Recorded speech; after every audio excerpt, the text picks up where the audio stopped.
నేను చెప్పాలనుకుంటున్న ఇన్సూరెన్స్ వచ్చేసి term insurance అండి. చాలా మందికి ఈ టర్మ్ ఇన్సూరెన్స్ అంటే అసలు తెలియకపోవచ్చు. ఎప్పుడు స్టార్ట్ చేయాలి? ఎందుకు స్టార్ట్ చేయాలి? అదంతా కూడా అసలు తెలియకపోవచ్చు.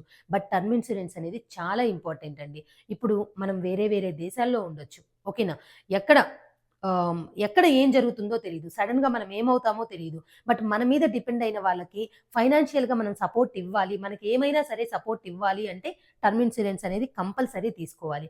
ఎప్పుడు తీసుకోవాలి అంటే, మనము ఇన్‌కమ్ ఎర్న్ చేయటం ఎప్పుడు స్టార్ట్ చేస్తామో అప్పటి నుంచి తీసుకుంటే మనకి ప్రీమియం అమౌంట్ అనేది చాలా తక్కువ పడుతుందండి.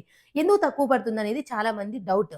సో, మనము తక్కువ ఏజ్‌లో ఉన్నప్పుడు మనము చాలా హెల్తీగా ఉంటాము. సో, అప్పుడు ప్రీమియం చాలా తక్కువ పడుతుంది. మన ఏజ్ పెరిగే కొద్దీ మనకు కొంచెం డిసీజెస్ అనేవి పెరుగుతూ ఉంటాయి. సో, ఎందుకంటే ఇప్పుడు ఎర్లీ ఏజ్‌లోనే కొలెస్ట్రాల్ అని, లేదంటే షుగర్, బీపీ సో, అన్నీ చాలా ఎక్కువవుతూ ఉంటాయి. సో, మన హెల్త్ కండిషన్స్ రిస్క్‌లో మనం పడే కొద్దీ మన ప్రీమియం అమౌంట్ అనేది పెరుగుతుంది. సో, అందుకని ఎర్లీ ఏజ్‌లో తీసుకుంటే మన ప్రీమియం అమౌంట్ ఇంకా అది ఫిక్స్‌డ్ అనమాట.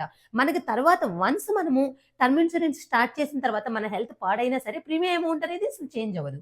ఓకేనా? సో, అందుకని టర్మ్ ఇన్స్యూరెన్స్ అనేది ఎర్లీ ఏజ్‌లో తీసుకుంటే బెటర్.